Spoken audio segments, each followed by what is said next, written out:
Hello everyone, I'm Ben Johnson and this is the Perpetual Chess Podcast. On Perpetual Chess, I have weekly conversations with chess players, personalities, authors, and adult improvers about their lives, their careers, and about chess improvement.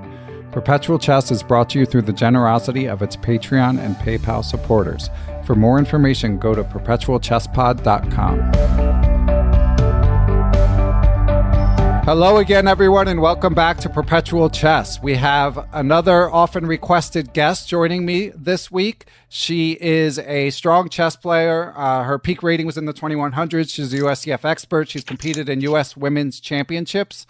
But of course, she's best known as a teacher. She is a New York City public school teacher, but again, better known as a chess teacher. She's one of the primary coaches at IS 318 in Brooklyn, famed IS 318 with more nationals titles than I can count. I think literally, I really couldn't figure out how many they have, but it's over 12, and maybe Elizabeth can tell us in a second. But she's, of course, been featured in the movie Brooklyn Castle. She was featured, I should say IS 318 was featured in Brooklyn Castle and in How Children Succeed by Paul Tough, an excellent book. She was named the University of Texas at Dallas Chess Educator of the Year in 2019. She is also a friend of mine. I was lucky enough to get to watch her teach and learn from her back at Chess in the Schools many years ago, and I knew she was a great teacher even before she was famous. But now she's joining us today to share all of her chess learning secrets. Elizabeth Spiegel, are you still there?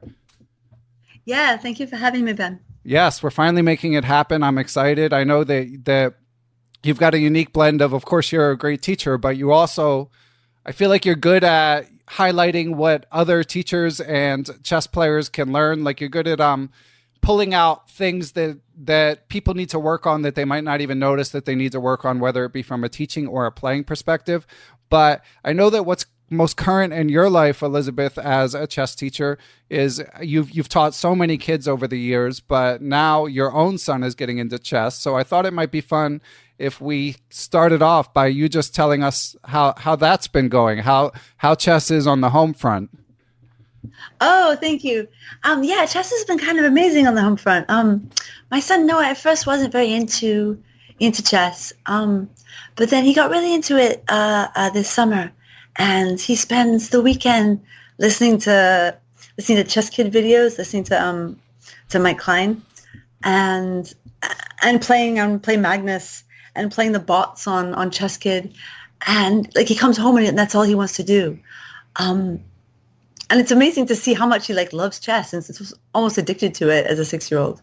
And we hadn't let him have any screens at all until now. He has one of Harvey's old phones that he uses to play Magnus, and it's amazing how passionate he is about chess and how much time he's spending on it. He's actually a little bit afraid to play in tournaments. He played in two at 318, two Saturday practice tournaments. And it was, I think, hard for him to play the older kids, even though he did pretty okay. But he can't. Losing is very painful for him. So he's not really playing so much in tournaments. He's just sort of playing the bots on Chess Kid. But it's really fun to see and really fun. When he gets excited about something, he'll ask for a chess lesson, and it's so nice to relate to your own kid that way. Yeah, I'm a little jealous. My son, I teach in one of the after-school programs I do is at his school, and he likes the sort of pageantry of a chess club, I guess. I mean, just that it brings the social aspect, that it brings so many kids together, and he sees his dad in a different light than he would at home. But the chess he could take or leave, and I think a lot of it does come down to the competitive aspect. He doesn't like losing, and he hasn't sorted out how to work through those feelings. Yeah, absolutely. A little while ago, when Noah was in pre-K, I volunteered to do the chess club at his elementary school, hoping he would get into it. And he also liked being with the older kids, but didn't really like the chess. But this summer, we had 2 kids move in. They were both my students, and they're really into chess. And Harvey's went from, when he moved in, he was 1,000 in April, and now he's 1,750. Well, wow. And he plays at the Marshall all the time. Yeah, really amazing, right? Man. He's going to be, Yeah, I'm going to have him on the show. yeah. Oh, you should. It's incredible. It was incredible to watch him like get better every tournament he played. Like, and he'd play 3 tournaments a week. But he's a wonderful kid, and Noah loves him. And when he moved in, like it changed immediately with Noah. Before, he also didn't like chess so much, and now he sort of just picked it up from Harvey. And how old is Harvey? Apologies if you said, but no, Harvey's 12. Okay. Yeah. Yeah. So I guess it makes a difference to have a role model in terms of, anyone listening, whether they're trying to motivate themselves or motivate a child. But so what do you see someone like Harvey who's made that huge jump? I mean, of course, the neuroplasticity that only a 12-year-old has is helpful, but what does he do besides play a lot? What is he working on to get better so fast? He watches some he watches Magnus Blitz games, I think, because he was talking about some Magnus Blitz game, like the when Chess he was showing me when he streams, or yeah, I don't know exactly what he does. He watches a lot of chess and a lot of live chess. And he'll mention in his games, he centralized his queen. He's like, oh, just like this game Magnus had in Blitz. But I think really most of it is he's literally playing every Monday and Wednesday night, and both days on weekends. Almost every weekend. So of course he goes to 318, so he has a chess class every day. Yeah, and you've mentioned in previous interviews, and I think it was even in Brooklyn Castle, you've mentioned part of the secret of your school IS 318 success is that they get 7 chess classes a week. Is that still the case? Yeah, 7 in 6th and 7th grade, and then 5 in the 8th grade. So is Harvey doing that? Yeah. Wow. Yeah. I mean, again, having seen you teach, I know that some of that there may be some modesty there, and you're giving all the credit to that. But certainly, I mean, it does. Obviously, it can't hurt. The more you play, the better, and tournament competition in particular. So, what is available on Monday and Wednesday nights? So Monday there's an amazing tournament. It's under 1800 and the FIDE Open. So it's one slow game every night. Those are nice. Weeks. Yeah. And then Wednesday's the under 14 and under 2000. Okay, and that's at the Marshall Chess Club? Yeah. Okay. And 318 students get free entry to the Marshall. I don't know exactly what our arrangement is. I think maybe we pay for it, or maybe the Marshall gives it to us. Okay. They're very generous. I'm not sure what the arrangement is exactly, but it means he can play as much as he wants. Okay. So he's watching videos. Is he doing a lot of puzzles, or is he one of these sort of learn by doing type chess students? He does a lot of chessable. We do a lot of chessable at 318 because it's made it much more palatable for kids to learn their openings. So for the advanced kids, we bought them accounts and their homework is chessable, and that's basically how they do their tactics and how they learn their openings. Okay. Oh, cool. And we also do a lot of the steps books, at least once a week in class. Yeah, so I know that both you and I are. I want to talk about chessable and steps. You and I are both fans of steps, and I've heard you talk about it a little bit. So, are you of the mindset where you do it page by page, book by book, or do you kind of pick things out depending on what you think a student needs? So I love the instructor manuals for lessons, and I do a lot of lessons out of them. I feel like the tactics and the end games are not at the same level. I feel like the end games are much harder than the tactics, and the tactics are actually pretty easy. As far as the workbooks, I give them to the kids, and they work in them independently when I'm working with a small group. So if I'm teaching them the Caro-Kann group, then the kids who don't play the Caro-Kann will be working in their steps books. And the way it works is I have the answers in a folder, and after every 5 pages or so, they get the answers and they check it themselves, and it's sort of the honor system that they don't cheat. Oh, wow. And then when they finish a book, they move on to the next book. And they work through that over 3 years. So I was really lucky that I offered the this guy who came over and did this tour promoting the steps. I let him stay in my guest room. And then he very kindly repaid me by sending me a huge box of his slightly damaged books. Oh, wow. So I had like a treasure trove of like boxes of steps books, which is great because I don't think I could really get the school to buy them.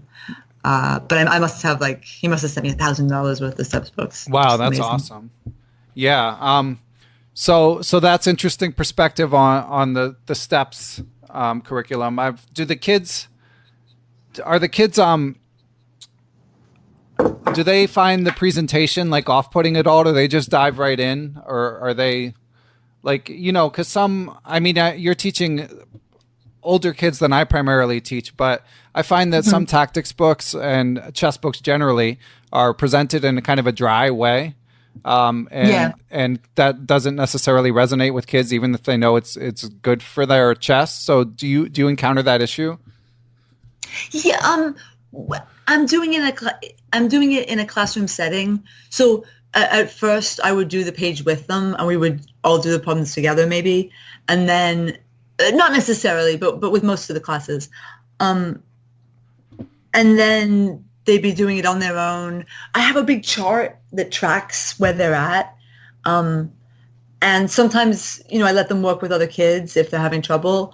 So I feel like that's a big way to get kids to do things.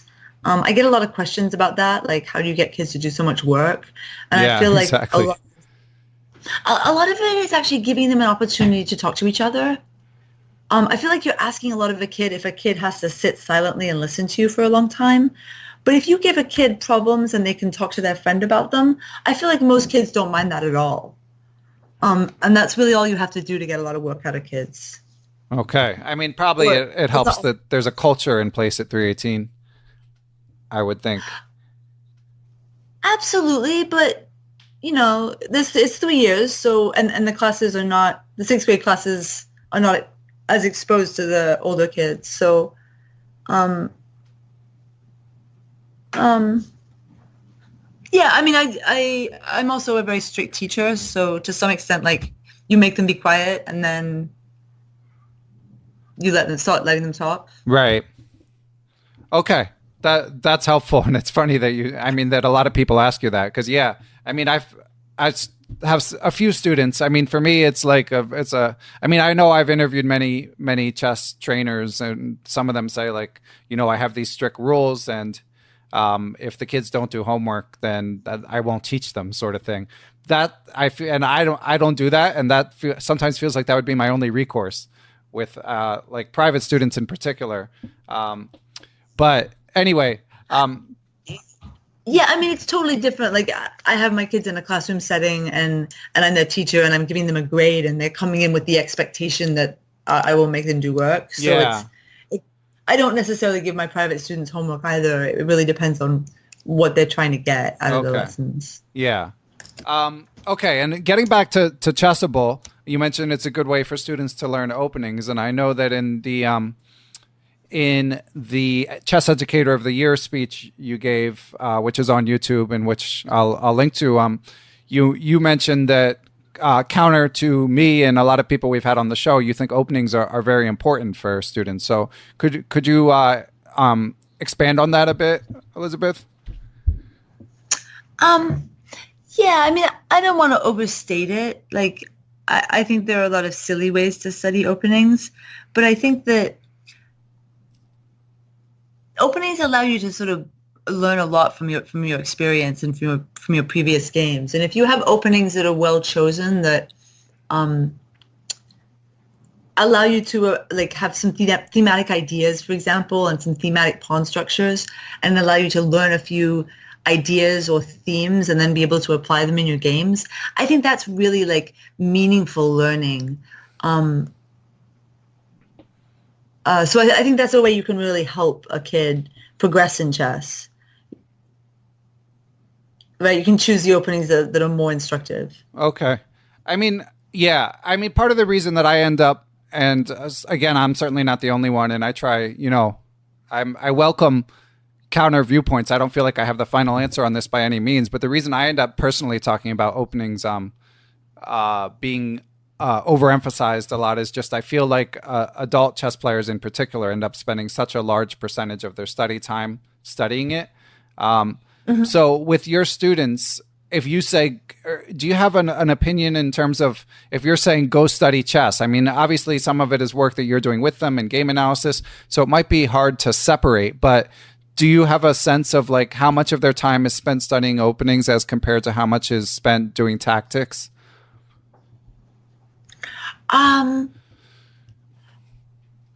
So I guess I would say that they have at least 45 minutes a week in class where they're doing tactics in the workbook. What they're doing on Chessable is, I would guess, 20 minutes of tactics and 20 minutes of openings a week. We try not to give too much homework just because it seems like they're in school for a long time, and it doesn't seem so reasonable to give kids a lot of homework to me, especially if they're playing chess tournaments on the weekends. But yeah, I would say. Okay, so that's a 3-to-1 ratio of tactics to openings. Yeah, I'm on board with that, especially because, as you say, they're playing so much competitively, and when you're playing in tournaments, if you're analyzing the games as you guys do, you're invariably going to get a lot of opening structure knowledge is going to seep in over time. So I guess from my perspective, go ahead. I'm so sorry. I probably give an opening lecture once a week also on some part of their opening repertoire or some line or something. Okay, like out of how many lectures? One out of either 5 or 7. Okay, yeah, so that sounds reasonable. All right. I don't think we disagree as much as I feared.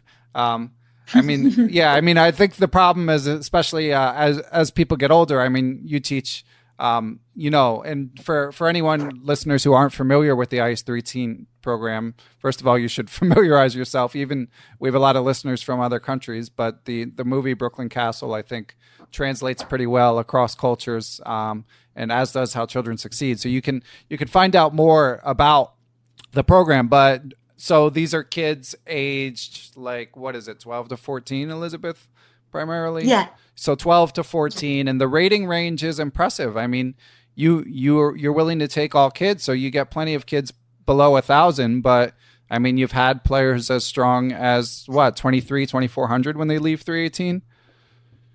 Yeah, Justice Williams and James Black. Justice was 2,400 and James was 2,300, I think. Of course, they were huge outliers. But we've had a number of kids over 2,000, and we regularly have quite a few kids who are 1,800, 1,700 in that range. Yeah, so just a wide range of skill levels and well-established procedures for how to help people improve. By the way, I forgot in the introduction to mention your crowning achievement, or IS-318's crowning achievement, Elizabeth, that in addition to all the national scholastic championships that you guys have won for your age, you won the middle school team won the national high school championship in what was it, 2012? Yeah, that was amazing. 2012, I think. Yeah, that's crazy. I texted Donnie Ariel, our mutual friend. Yeah. Don't worry.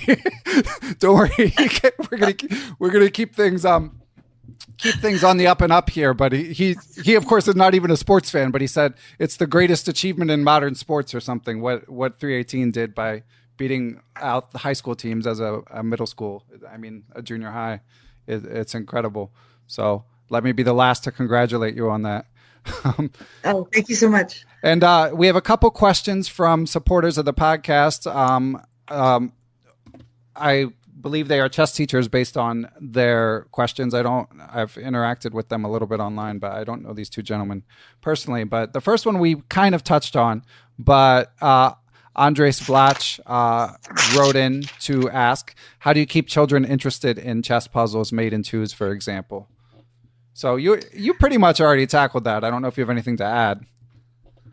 I think choosing good examples and expressing appreciation for chess's beauty, I think is important. I think you have to be a role model for kids to love chess and for kids to love the aesthetics of chess.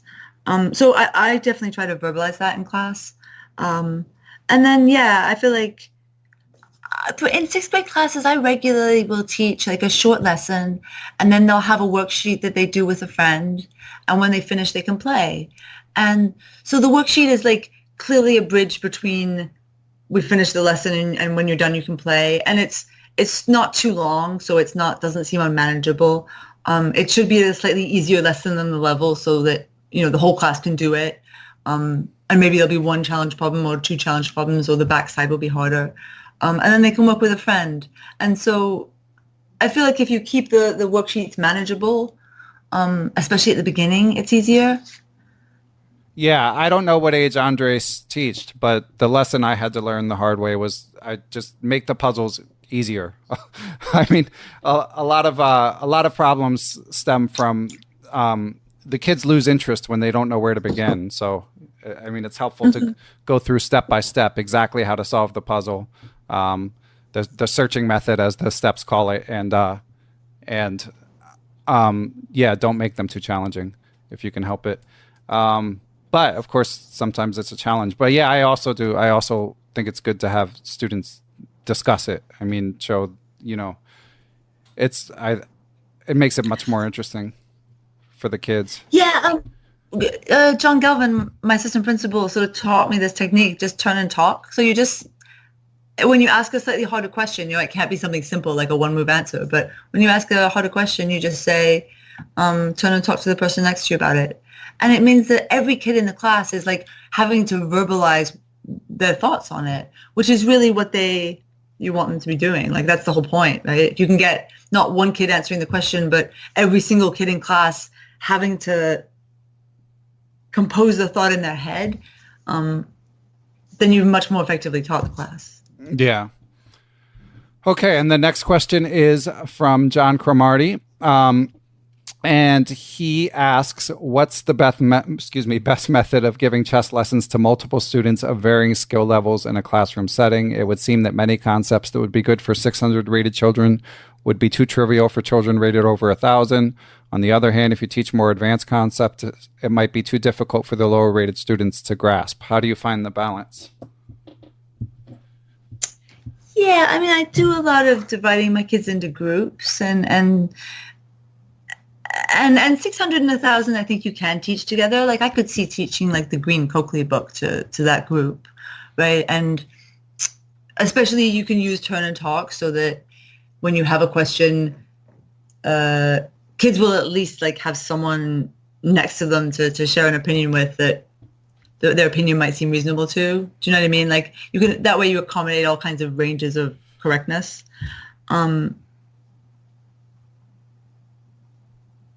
I do a lot of like, I'll have worksheets for advanced kids, or I do a lot of small group stuff because it is really hard to teach kids of disparate levels. But I think if you don't teach like tactics themselves, if you teach like topics, like in the Coakley book, or if you have, as you talk about with the steps, like the methodology to how you get to the answer, so if you're teaching something like double attacks where you're attacking a piece and threatening checkmate, and you have a series of questions that gets you to the solution, then it should be sort of the same difficulty for a 600 and 1,000. If you're saying which pieces are not protected, where could the queen be so that it would be checkmate? Where can you move so that you're attacking the unprotected piece and threatening to go to the square where you'd be giving checkmate? You know what I mean? Like, maybe if there's a methodology, it doesn't matter so much the ratings of the kids. Okay. I believe that will be helpful to John. Yeah, one thing, in a classroom setting, it can sometimes be helpful. I mean, I don't feel like I'm breaking a ton of new ground here, but, you can be very tactical about who you call on. I mean, for easier questions, call on the lower rated people, or even if they're not rated, whatever, the lower level people. And for more advanced questions, you can call on the higher rated people, whether they're raising their hands or not. Just keep them on their toes. So absolutely. What's up? Absolutely. Okay. So I did also want to follow up, Elizabeth, since you became such a, since you were chronicled in, again, I'm sorry, I keep saying you. It's just because we're friends. So I think of it as you, but I don't mean to diminish I mean, obviously the kids, first of all, deserve the most credit for, everything that 318 has accomplished. And the aforementioned John Galvin, I know, just does incredible amount of work to work with the kids and inspire the kids. So I'm sorry for anyone listening, if I'm giving all the credit to Elizabeth, but anyway, getting back on topic. So has your teaching changed since Brooklyn Castle? I mean, obviously it's this like tiny slice of your life, it's 90 minutes, but then it's like creates this giant impression that people have of you. So was there anything that you felt, and that you felt maybe, not like in a malicious way, but just something that didn't necessarily capture you in your essence? And if there's things that have changed about your teaching, whether they be like from a stylistic or from an actual chess point of view in the years that have passed since that movie. Yeah, I mean, I was very lucky to be in the movie. I don't mean to sound ungrateful. Like, it did amazing things for my life and for chess, and it was an incredible opportunity. I never felt particularly comfortable on camera, and I never felt particularly comfortable watching myself on camera. I guess I would say, has my teaching changed? I think having kids really changed my teaching, or changed my approach to kids, and maybe made me a lot more patient, and a lot more also patient with parents, probably. Mm-hmm. The steps have changed my teaching quite a bit. How have they changed it? I really love the steps, sort of, for the how methodical it is, and how pure the examples are. It's made me think about breaking down concepts and asking leading questions, and having search strategies a lot more, I would say. Yeah, I remember when you discovered them and would just post random pages in the Facebook chess teachers group, because like there's just nothing else like it.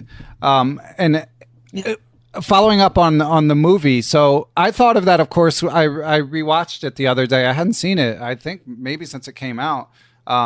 And I was thinking about that, like when you have scenes like where you're meeting with Mr. Galvin and finding out about the budget cuts. Obviously, I mean, that was so for listeners who either don't remember or haven't seen the movie. I mean, there's a lot of it is about just following the school program, the kids and the teachers around as they go to a few tournaments, the state championships, the grade school nationals, the junior high nationals. But there's also a few sort of, you get to know the family lives of the kids a little bit. But there's also, it was in the midst, or in the following the financial crisis of 2008, there were some budget cuts that were basically filtered through to the New York public school system and affected the chess team.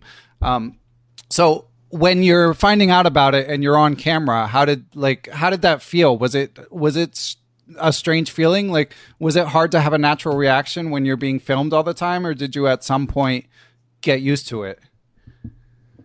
Well, what would inevitably happen is, like, she'd be filming something and the bell would ring, and so we have to refilm it. Oh, okay. And so a lot of it was like, they were real moments, but like she never got it the first time, because inevitably something exterior would happen. So it was hard for me. Like, I'm a terrible actor. And I feel like you can tell in some of those conversations that I was like, what do I say?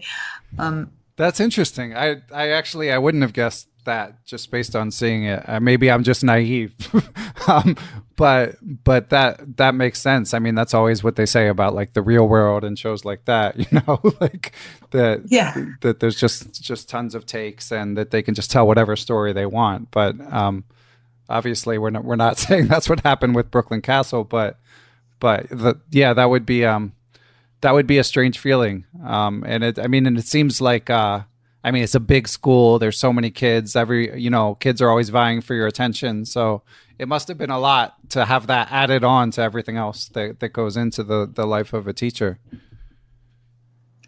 Yeah, I think at the time I never really conceptualized like what was happening. Like, I knew they were filming, but I didn't actually think that it would necessarily end up becoming a film or, I mean, I don't know.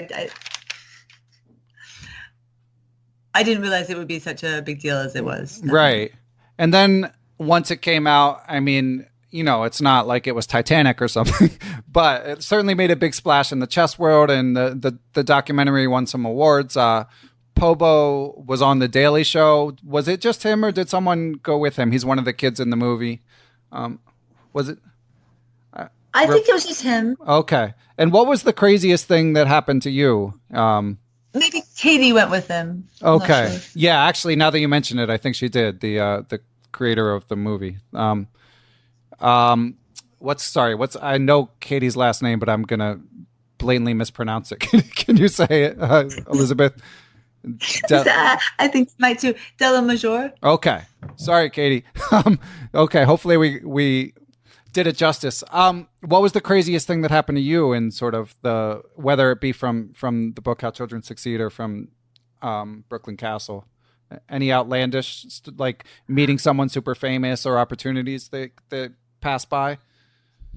Oh, John Hamm, Don Draper from Mad Men. Yeah, invited us to a screening at the Soho, some fancy Soho screening room for fancy people, and then he came over to me and said something about how much he admired what I did, my work. Wow, that's cool. And I looked up and he was saying that to me. I was like, ah! So I was a big fan of him. I'm not used to seeing, like, I don't watch very much television, but I really like that show. And so that was nice. Yeah.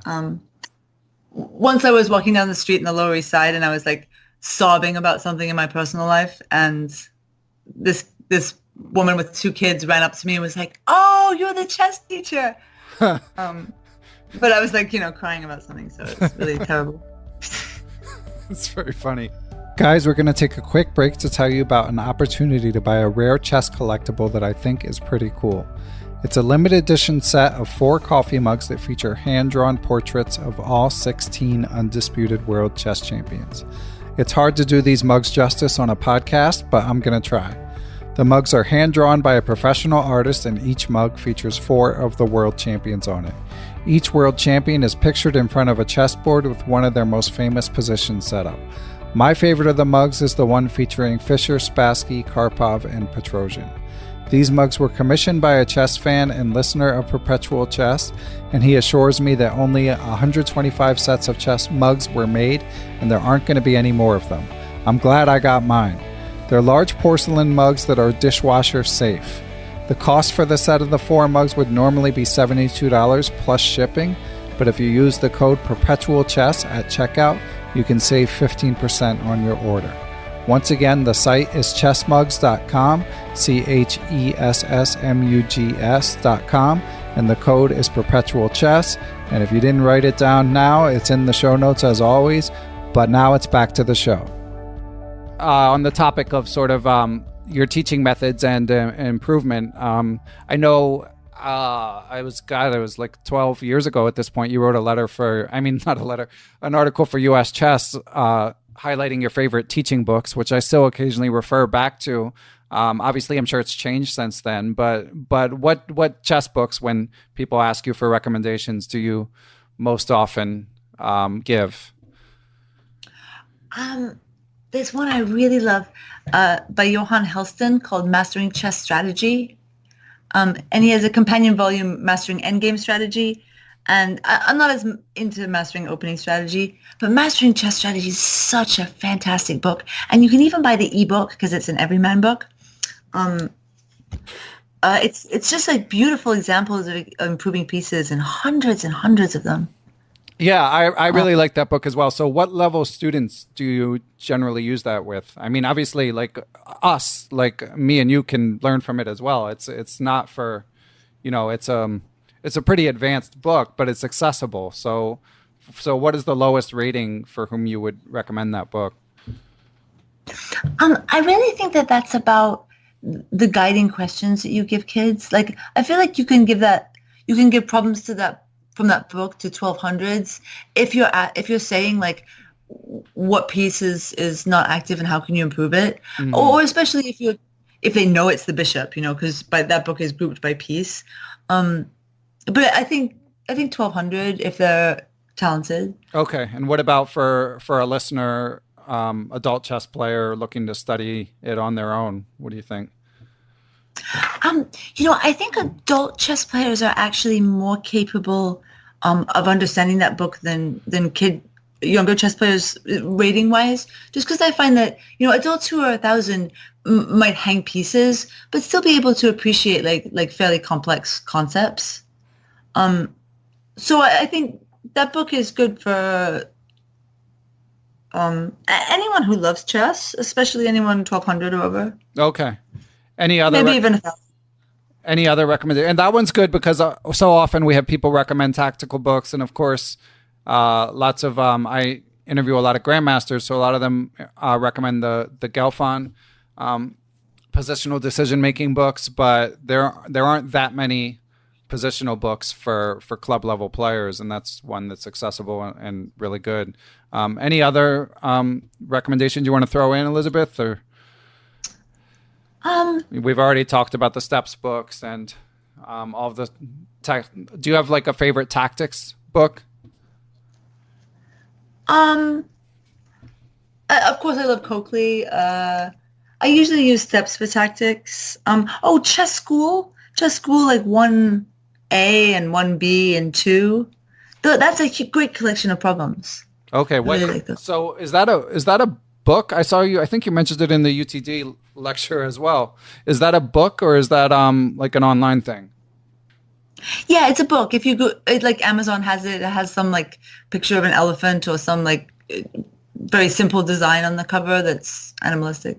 Okay, all right. So we'll track that down and take a look. Okay, and we've got some other topics to discuss because Elizabeth, you did one of my favorite things for guests to do is give me an outline of a few topics that you wanted to talk about.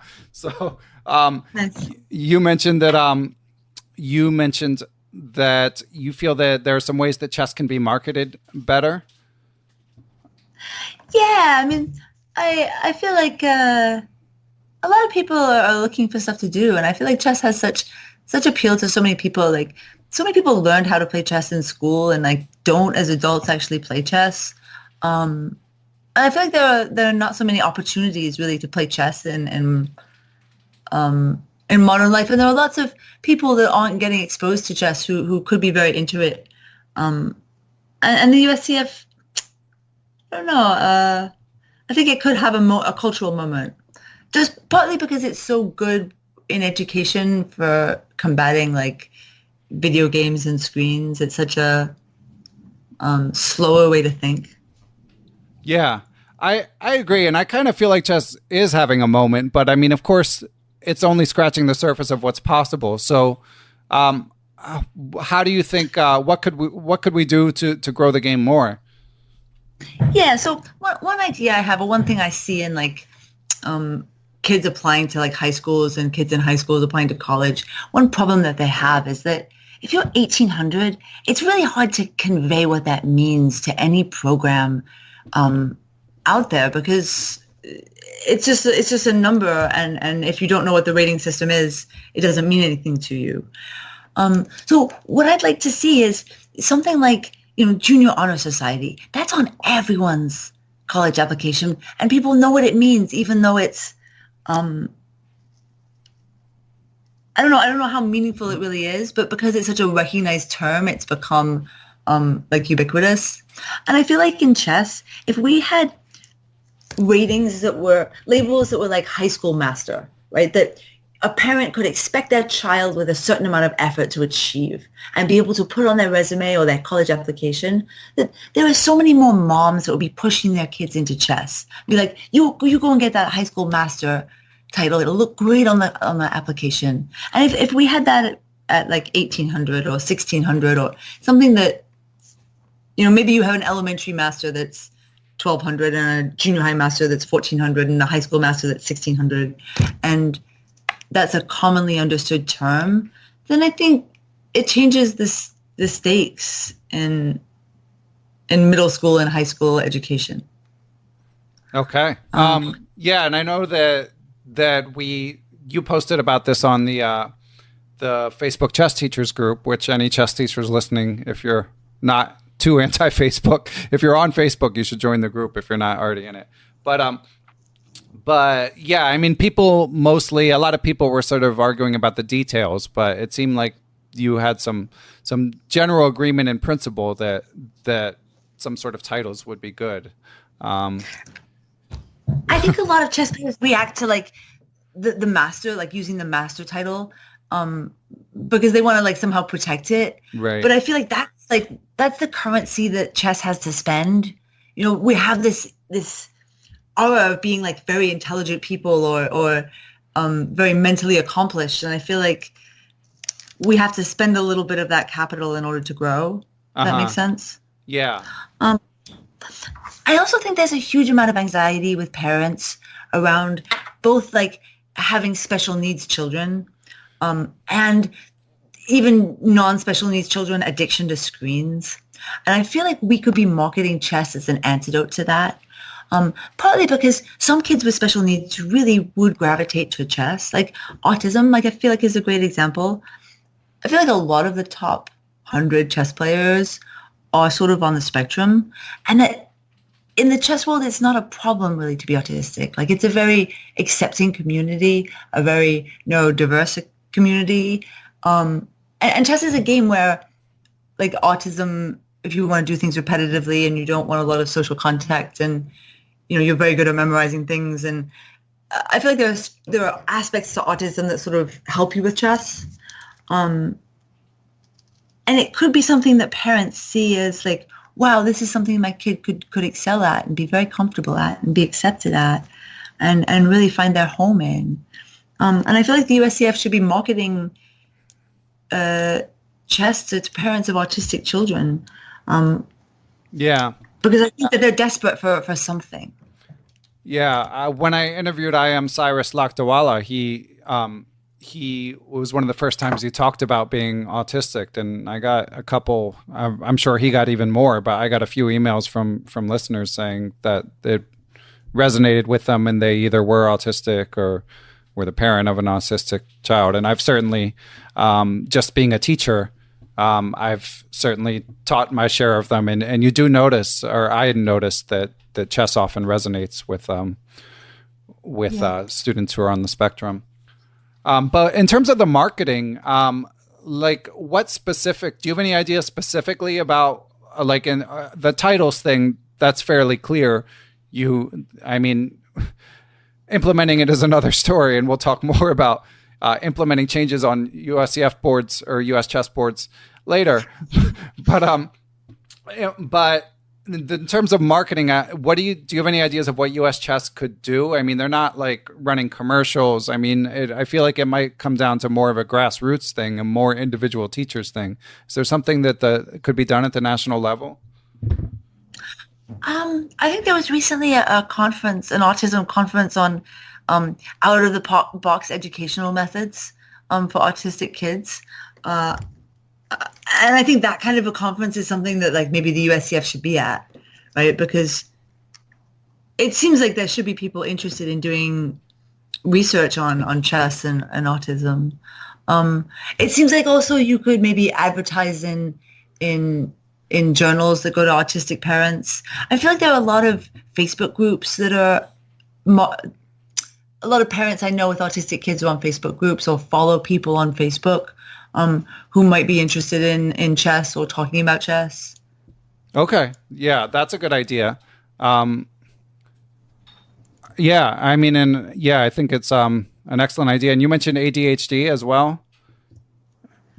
Yeah, I feel like I have a lot of students who, like, because in chess it's such a rich game and there is so much to think about that I feel like sometimes kids with ADHD who find their minds going from one thing to another, their minds can go from one thing to another within a position because there's so much in a position to sort of zing around off of that I find some kids have success with chess, not all of them. And maybe I feel like with autism, it's more of a fit. Okay. And the kid, Patrick, was he in Brooklyn Castle? Was he ADHD? Yeah, he was. Okay, yeah, and yeah, I mean, you can see that chess plays an outsized role for him. Not the strongest at the time, at least not the strongest player in the program, but I mean, his story really adds to the depth of the film.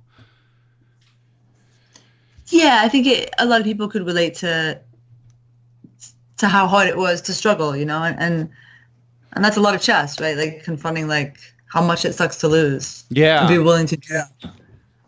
Yeah, it's one of the great challenges, especially for finding the right way to communicate to kids that it's just part of the process. Yeah, absolutely. So we alluded, Elizabeth, to the US Chess Scholastic Committee. You'd made a post in, you have a blog that I should have mentioned earlier that you've maintained for many years, where so there's a little bit of chess teaching advice, a little bit about when you were playing more actively. You would track that. And of course, some sort of in the weeds stuff, because you've been very active in the US Chess Scholastic Committee. So when I announced that you were coming on to the Patreon supporters of the podcast, I linked to your blog post about some issues that you'd had, and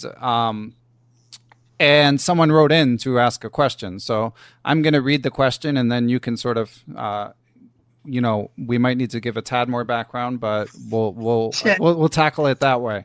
So this is a question from recent Patreon pledger. So thank you, Charles, for joining the club. It is much appreciated.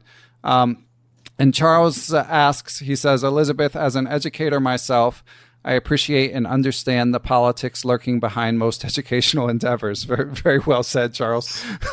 So I'm curious to know more about the context of your February 2019 talk at UT Dallas Annual Chess Fest Awards. By the way, congratulations on your Chess Educator of the Year award. However, given that most of your most recent blog of September asserts that, and he quotes, Sunil Weeramantry kicked me off the voluntary Scholastic Chess Committee without warning or notification because he unilaterally felt there were too many people from New York. I'm wondering, was there any shade or resistance before or after regarding your invitation to speak at UT Dallas, since Sunil appears to still be an advisory board member of the UT Dallas Chess Club? So we might want to back up a tad bit before diving fully into Charles's question. So do you want to give the background, or do you want me to attempt to, Elizabeth?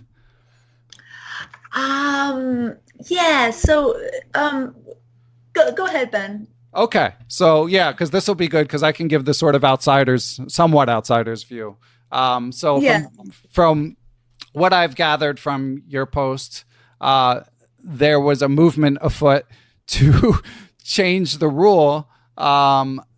Traditionally, for as long as I can remember, there's different sections that are traditionally compete for prizes in the Scholastic Nationals here in the United States. There's the high school section, which is grades 9 to 12. Then there's the junior high, which curiously has a bit of overlap, because often it's, is it 6 to 8 or 7 and 8?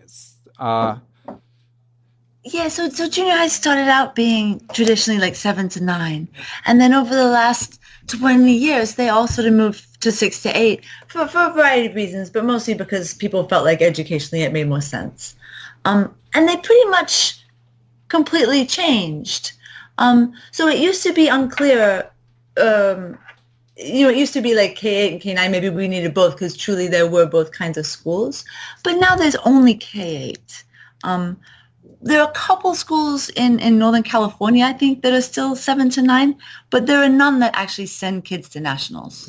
Okay, yeah. Like, so, not at all. But I just want to lay it out as clearly as we can. So for the prizes, traditionally there've been 7 to 9 6.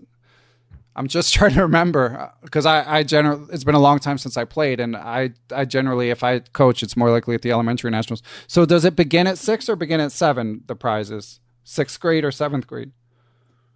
So the section is K to 8 and K to 9. Okay, sorry. Okay, so K to 8 and K to 9, traditionally there were both sections, but they recently did away with the K to 8 section, even though, as Elizabeth was saying, the vast majority of schools are K to 8. And Elizabeth, which schools is it that have K to 9? So it was done away with. So all the schools are K to 8. The only schools that will be able to bring ninth graders are schools that are K to 12. Right, because there are no K to 9s. So the K to 12 schools are generally the private schools. And of the 5 people on the Scholastic Council, 3 of them represent New York private schools and stand to benefit from this change. There are no other schools that send kids to nationals that need to have a K to 9 section, but they've changed everything in K to 9. And they say that now they're saying that in 2 years they're going to change it back to K to 8, but they felt people needed time to adjust. I don't know who needs time to adjust other than them. Right. But it seems just like the sort of definition of corruption or even like corruption 101, that you can't like come to a leadership position in an organization and then make a decision that directly benefits you and only you. You know, it's not fair to every other school. There's in the country that these 5 or 6 New York City private schools get to use ninth graders and nobody else does. Right. So that's the crux of the issue is that, I mean, and obviously with kids, that 1 year is a huge difference. And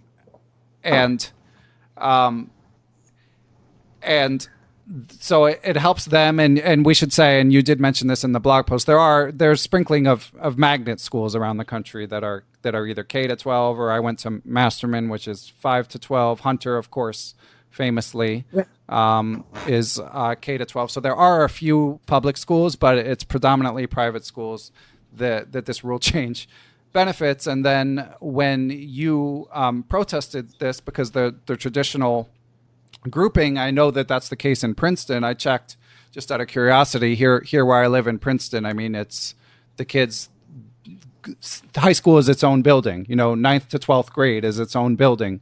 And junior high has their own building. But in any event, when you protested this, they removed you from the committee. And why did they do this? What was the reason given? They'd actually removed me from the committee a year or two earlier. They removed me ostensibly because there were too many people from New York City.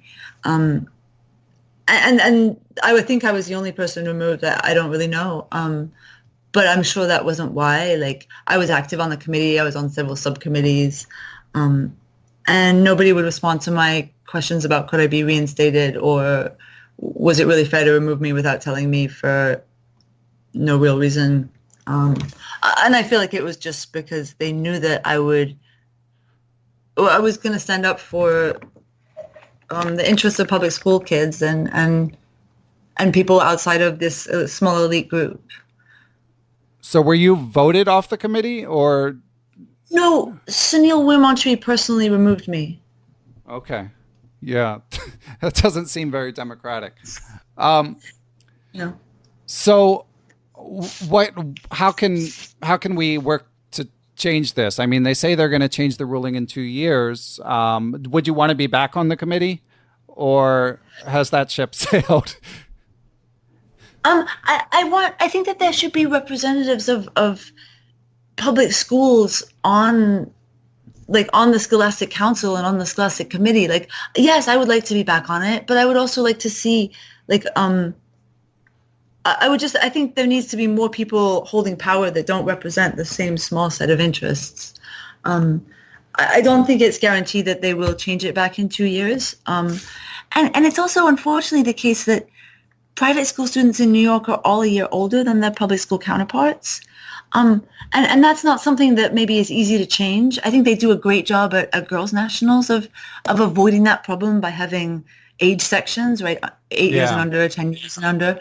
But it's terrible for the people coaching the younger grades, like kindergarten, first grade. How do you compete with kids that are all a year older than you?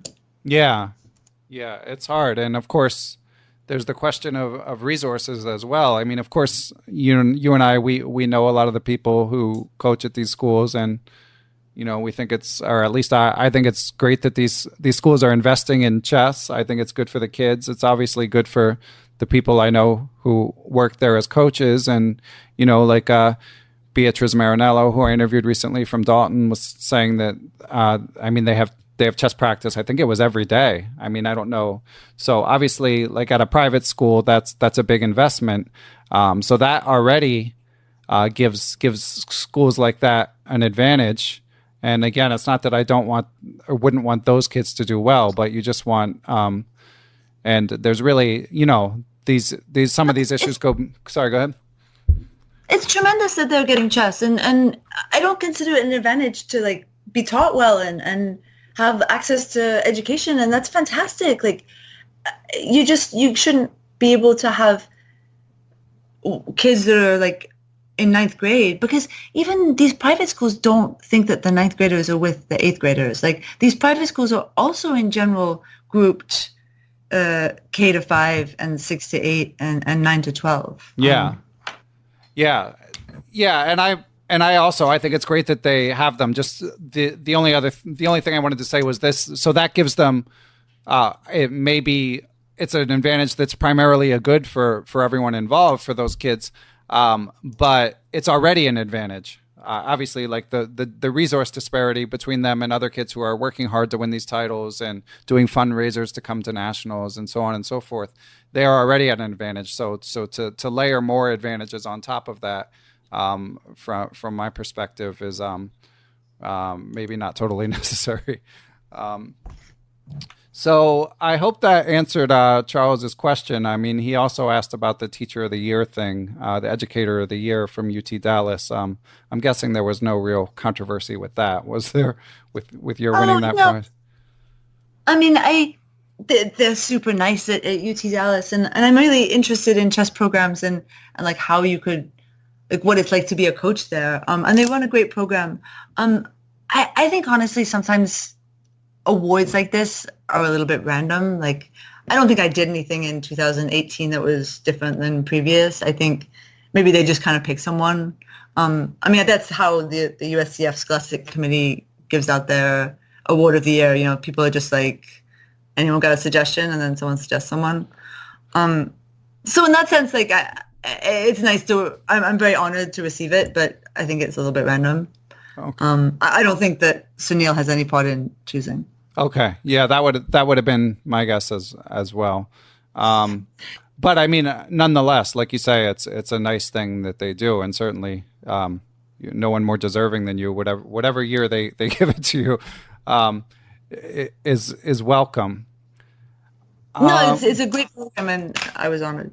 Okay. And so getting back for a second to this US Chess Scholastic Committee rule change, for anyone who's listening, is there anything they should do if they have an opinion about this? Write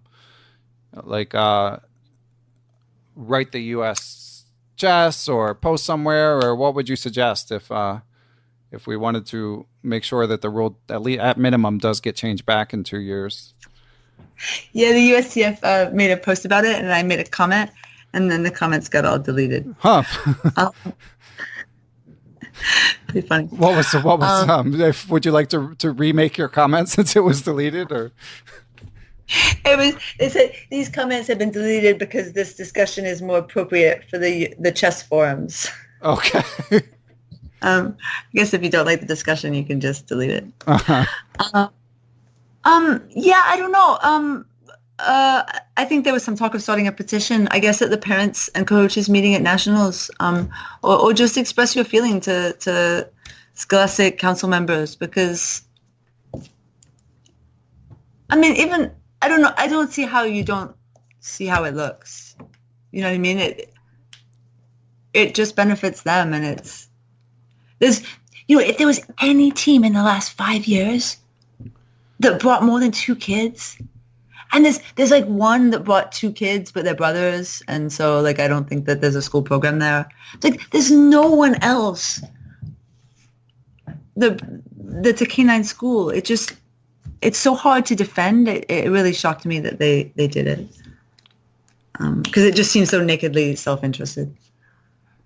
I don't disagree. I will say that obviously, I mean, I think some of the people involved are on. If anyone that's involved either hears this interview or hears about it, and would like to come on Perpetual Chess and discuss it, give their point of view, I would welcome that. Of course, I am friends with Elizabeth, but I'm friends with some of the other people involved as well. But so, I mean, just from my perspective, I'm welcome to other views, but certainly when I read your blog post and read your post on Facebook, I understood where you were coming from, we could say. Thank you. I appreciate it. And I like Beatrice. I try to like just keep my head down and not complain about stuff. Sometimes people go a little far. Yeah. And New York, it's amazing. I mean, it's awesome. I lived in New York for 10 years. I love New York. And I love the chess culture there. And I love that schools are such a part of it now. I mean, they're teaching between chess in the schools and all of the other programs and the private schools. I mean, just having that many kids learn chess, I mean, that spurs the next generation. So I love that about chess in New York, but that they're doing so well at the Nationals it would be great if we had more New Yorks, put it like that. If we could somehow replicate that in many places. I go in sometimes to this building to teach a private lesson, and there are two other chess teachers in like the common area of the building who are giving a chess lesson at the same time. And like one of them, I don't even know who the person is. It trips me out that there's so much chess teaching going on. Yeah, it's amazing. I mean, how many chess teachers do you think live in New York? No, I mean, I think there are dozens of people I don't know. Yeah. I've never heard of. Yeah, it's great. I mean, it's great to see. And New York has the chess history with the Marshall Chess Club and with Bobby Fischer, of course, and with all of the school programs. And it also has the ability for kids to improve because, as you mentioned, Harvey, getting to play at the Marshall, and like JJ Lang, recent guest, adult improver, I mean, just was able to make incredible strides because you can play so many more tournaments than you can anywhere else. So, but it would be nice if we can find a way to replicate that all over the world. Yeah, I really think it's about having like scholastic tournaments, like regular, easy to get to scholastic tournaments for kids. Yeah. It's hard for school programs to grow in the absence of that. Yeah. Yeah. When I lived in Pittsburgh, that was, there was some chess there, of course, but it was definitely the thing that kids lose motivation if they're not playing tournaments. Yeah, absolutely. But then, of course, if you run them and there's not enough interest, like someone needs to be willing to stick it out, unfortunately, because like if you try to, it's not like there weren't tournaments, but there needed to be more in order for kids to improve more quickly.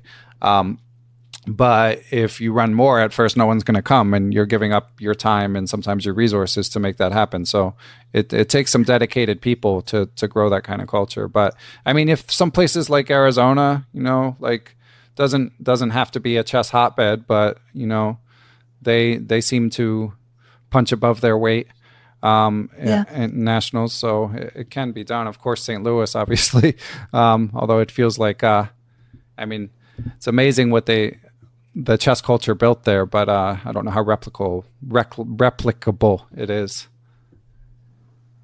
Yeah, probably it takes a lot of money. Yeah. Right. Okay, so let's bring it back, Elizabeth, before I let you go, if you don't mind, to chess parenting. So how do you like, what are your visions for Noah? Do you now that he's got an excitement for chess, how much do you think about like how to approach it? I recently got to interview Jonathan Rose, and I know you've been posting excerpts from his book. Yeah. Are you before we get back to parenting, are you enjoying the book, All the Moves That Matter? Yeah, the book's really amazing. Especially like the last half, he really like digs into some interesting topics. He sort of talks about struggling with like if chess is enough to sort of support a life, right? Like to support people who want to be chess players and eventually like they figure out that it takes too much effort and it doesn't give back enough somehow. And he writes about that very eloquently, and I was really enjoying that. He writes about that in comparison to having kids and the emotional meaning but lack of interest of having young children. And I guess because I have young children, I really related to that. Yeah, I related to it as well. And that sort of brings it back to what I was bringing up before. So do you have a vision for how much you would want your children to invest in chess? I mean, I think the most important thing for me is that they are passionate about something. Yeah. You know, they grow up like not people who aren't going to be bored, people who are going to like find things that are compelling to do with their time. And so it's beautiful to me to see Noah like come home and just want to play chess for like 6 hours every evening. Even though I recognize on some level it might be a little unhealthy.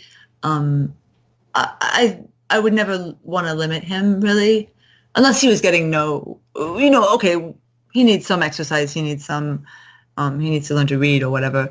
But I think it's wonderful to be passionate about something and to see how far you can challenge yourself and to find pleasure like losing yourself in intellectual activity. Yeah, that was perfectly said. That's how I feel as a parent as well. I want them to find that enthusiasm for something. So don't want to force feed chess, but yeah, some activity would be good. And I feel like I'm not very good at parenting, or I don't feel like a natural parent. Like I don't exactly know what to say, but I practiced my chess lessons so long, and it's so exciting to me that he wants to hear them because I feel like I'm good at that. Right, of course. And it's fun. So what's the most recent lesson you gave him? I mean, is it like an actual sort of, this is the teachers have sort of stock lessons after a while. Is that what you're doing, or are you just sort of? Yeah, I'm totally doing my greatest hits. Nice, so awesome. So like the pin skewer problem and oh yeah, I know that problem. Because you sent me some of your materials over the years. It is a good one. Yeah, I know it's super fun. Can I put that one in a link to that in the show one? Can we share it to everyone? Absolutely. Yeah. It's a great. Yeah, and for listeners who are interested, if you haven't, I mean, you used to have like your curriculum up on your blog. Is that still there? Yeah, I have like a 50-week curriculum and like a big chart, and then I have the 6th grade like kind of scripted curriculum. Yeah, it's so good. Yeah, I mean, more for teachers than any listeners who are just working on their own game, but teachers should definitely, if you're still making it available, you guys should, and you haven't already, you should check it out. Any plans of writing a chess book, Elizabeth? I mean, you could distill all that stuff with all your free time. I'm working on a database of like all the positions I use in teaching, like indexed, so you can search like pin and it'll give you 50 positions and you can sort them by rating and there'll be like 5 pin lessons in order or something. So that's like what I dream of creating. I'm so busy just managing my life. I feel like I'm barely getting my imminent. Yeah.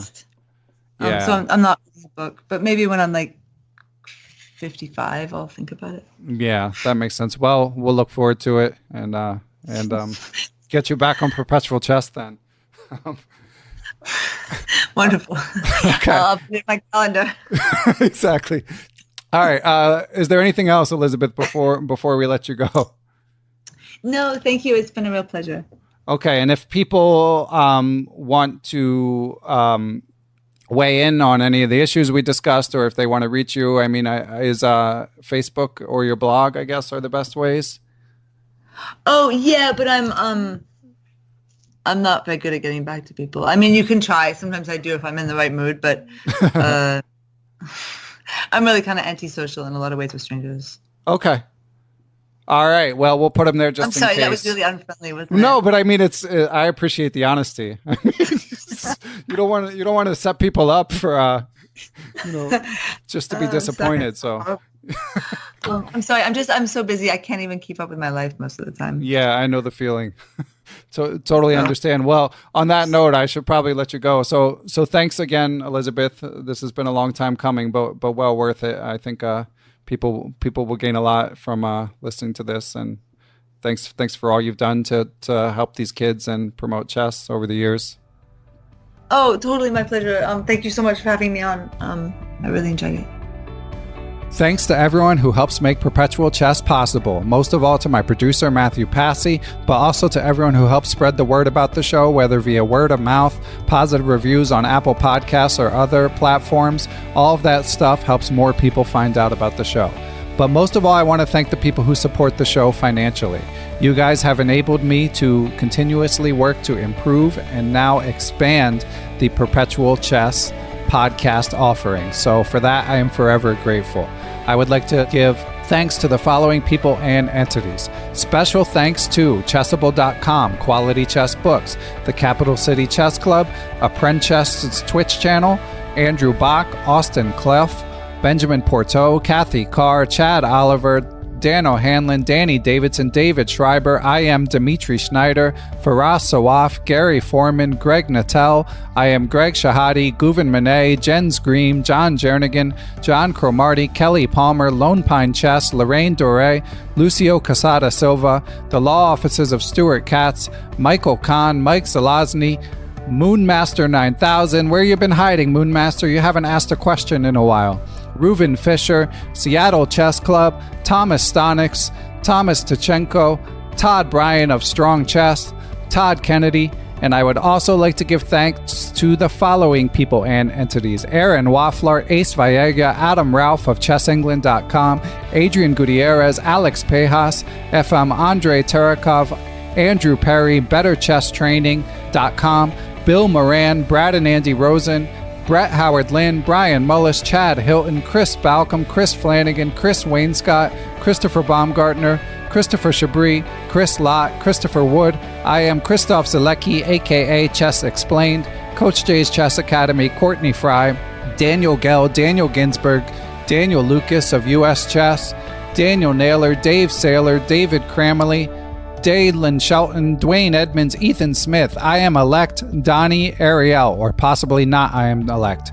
Either way, Donnie Ariel, Fox Valley Chess Club, Frank Tortoris, MD, Gary Andrews, Gary Lewis, Geert Vandervelt of Chessable, Gerard Barta, Giovanni Russo, Han Shu, Harish Srinivasan, James Bonastia, Jason Anfang, Jason Woolham, Jeffrey Martello, Jerry Wells, JJ Stranad, John Fernandez, John Fontaine, John Hartman, John McMurtry, Jordan Goodwin, Justin Gardner, Jen Shahadi, Joel Rocky, John Thompson, GM Josh Friedel, I am Kare Christensen, WGM Katarina Nemtsova, Kelly Palmer, I am Kostya Kovutsky, Krishna Gopala Krishnan, Larry Ryforth, Laura Belyavsky, Martin Knudsen, Matthew Passy, Matthew Tedesco of SeattleChessMeetup.org, Mechanics Institute Chess Club of San Francisco, Michael Allard, Miguel Aristide, Mr. Mike Shahadi, Nate Salon, Neil Bruce, Olaf Mueller-Michaels, GM Pascal Charbonneau, Passy Passanen, Paul Bain, Paul Clarkson, Paul Swaney, Paula Santana, Peter Lux, Peter Merrifield, Peter Sodi, Randy Temple, Ricky Grijalva, Roy Yearwood, Ryan Berg, the Say Chess YouTube channel, Scott Doherty, Scott McKinnon, Sebastian Finsterwater, WGM, Tatyav Abrahamian, Tim Brennan of TacticsTime.com, Tim Seymour, Timothy Ha, Tom Edsel, Tomas Komanich, Tony Rotella, Tyrin Price, Victor Vrancoulge, Wayne Beam, William Brock, William Peterson, FM Zhao Chang of Chess1000.com, and last but never least, Zhivko Stoyanov. Thanks, everyone. I will catch you guys next week.